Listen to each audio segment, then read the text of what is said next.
Hello everyone, welcome to our new videos. তো এই ভিডিওতে আমরা শিখব জেএসএক্স কি। জাভাস্ক্রিপ্ট ফরম্যাটে যে এইচটিএমএল কোডের বেসিসে আমি রিয়েক্টের ফার্স্ট লেকচারে বললাম।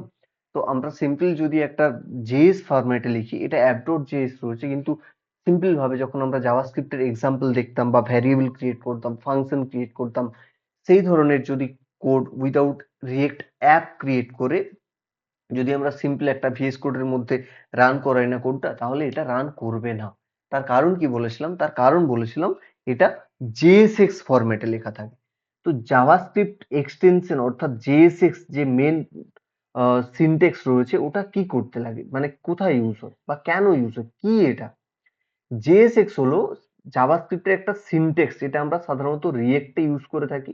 এটা আমাদের মানে এটা আমাদের অ্যালাউ করে, এই যে জাভাস্ক্রিপ্টের ফাংশন রয়েছে, ফাংশনের মধ্যে আমরা এইচটিএমএল কোড লিখতে পারি ডাইরেক্টলি, যেটা সাধারণত আমরা জেএসএক্স বলে থাকি। এটা কি করে? এটা আমাদের যে ইউআই এর ভিজুয়ালাইজ হয়, বা আমরা ইউআই এর ভিজুয়ালাইজ ও স্ট্রাকচার যে কম্পোনেন্টের সাহায্যে ইউজ করি, এটা হচ্ছে আমাদের সেই ধরনের ইউজ করে থাকি জেএসএক্স এর সাহায্যে।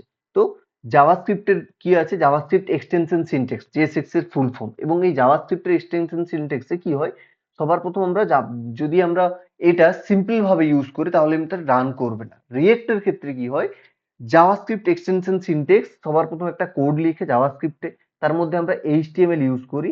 এটা কি করে, জাভা কোডটাকে এইচটিএমএল ইনসাইড জাভাস্ক্রিপ্টের মধ্যে ইউজ করতে পারি। তো এর ফরম্যাটার রয়েছে। ফরম্যাটার কি রয়েছে? সবার প্রথম জেএসএক্স ক্রিয়েট হবে।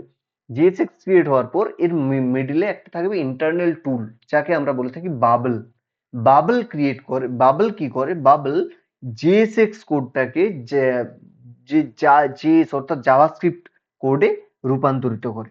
মানে জাভাস্ক্রিপ্ট এক্সটেনশন সিনট্যাক্স কোড থেকে সবার প্রথম বাবেলে আসে। বাবেল একটা ইন্টারনাল টুল।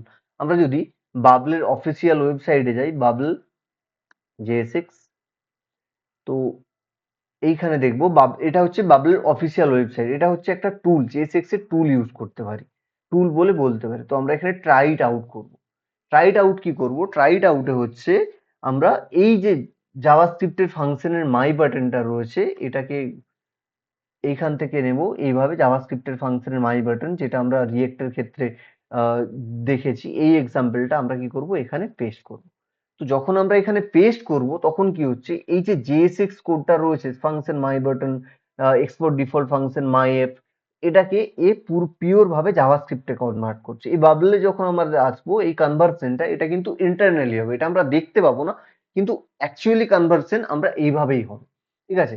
এটাতে কি হচ্ছে না, ইম্পোর্ট জেএসএক্স অ্যাড জেএসএক্স। আচ্ছা, ঠিক আছে, আমি তার সাথে সাথে এটাও বলি, যেহেতু আমাদের জেএসএক্স থেকে বাবল কনভার্ট করতে হচ্ছে, তারপর বাবল আবার ওটাকে জাভাস্ক্রিপ্টে কনভার্ট করে আমাদের ইউআই সোয়াপ করছে, তাহলে আমরা জেএসএক্স শিখবো কেন?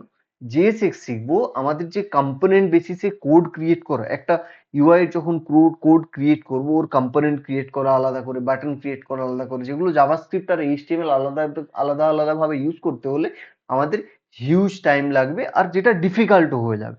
জেএসএক্স আমরা শর্ট ওয়েতে ইউজ করতে পারি। তোমরা এখানে দেখতে পারো এটা জেএসএক্স ফরম্যাট, এই বাবল এটা অ্যাকচুয়ালি জাভাস্ক্রিপ্ট ফরম্যাট। এইবারে বলো কোনটা আমাদের ক্ষেত্রে সুবিধা?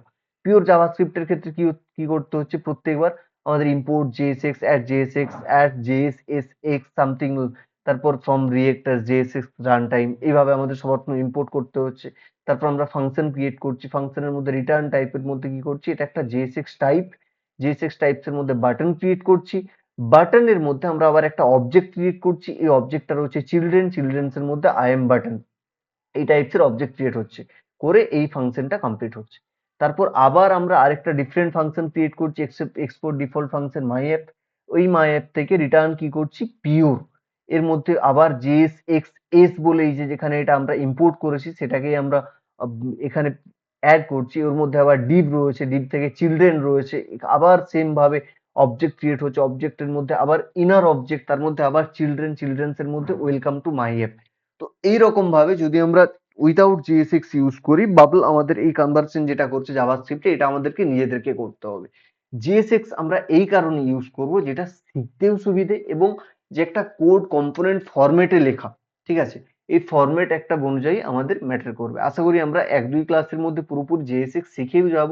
খুব একটাও বেশি টাফ না। এটা কি করতে হবে, জাভাস্ক্রিপ্ট এক্সটেনশন সিনট্যাক্স হলো JSX, যেটা আমাদের জাভাস্ক্রিপ্টের মধ্যে HTML কোডকে রাইট করতে পারে। তো এর জন্য আমাদের একটা স্পেসিফিক অ্যাপ ক্রিয়েট করতে হবে, যার জন্য আমাদের লোকাল এনভায়রনমেন্ট ক্রিয়েট করতে হবে, ওইগুলোও ক্রিয়েট করব। তার আগে এই হলো আমাদের JSX এর সিম্পল, যদি আমরা বলতে চাই what is JSX। JSX is a JavaScript extension syntax, যেটা আমরা কি করে না, জাভাস্ক্রিপ্ট কোডের মধ্যে ইন মানে inside JavaScript code HTML use করতে পারি। তো এইভাবে আমরা JSX ইউজ করতে পারি, যার সাহায্যে অ্যাকচুয়ালি রিয়েল ওয়ার্ল্ডে কাজ কিভাবে হয়। সবার প্রথম JSX এ কোড লেখা থাকবে, এই JSX কোডটা আমরা এখন অ্যাপ রান করাবো। এ কি করবে, বাবল এর ইন্টারনাল টুল রয়েছে, এই ইন্টারনাল টুলটা জাভাস্ক্রিপ্টে কনভার্ট করবে, করে এ ব্রাউজারে ক্লিক করবে। এই যে ইন্টারনালি কনভার্সনটা হবে, এটা আমাদের দেখা যাবে না, অর্থাৎ এটা আমরা দেখতে পাবো না, কিন্তু এই কনভার্ট হয়ে এ অটোমেটিক কনভার্ট করবে ইন্টারনালি, করে আমাদের ব্রাউজারে অটোমেটিক সোয়াপ করে দেবে। তো এই হলো আমাদের JSX কেন ইউজ করি। তো এবার আমরা রিয়েক্টে অলরেডি রিয়েক্ট কি, রিয়েক্টে JSX কেন ইউজ করি, এটা লাইব্রেরি আর ফ্রেমওয়ার্কের মধ্যে মেন ডিফারেন্সিয়েট কি, তো সমস্ত কিছু এইগুলো দেখলাম। এখন আমরা রিয়েক্টে স্টার্ট করার জন্য, অফিসিয়ালি কোডিং স্টার্ট করার জন্য আমরা আমাদের লোকাল এনভায়রনমেন্ট সেট আপের দিকে এগোবো। Okay guys.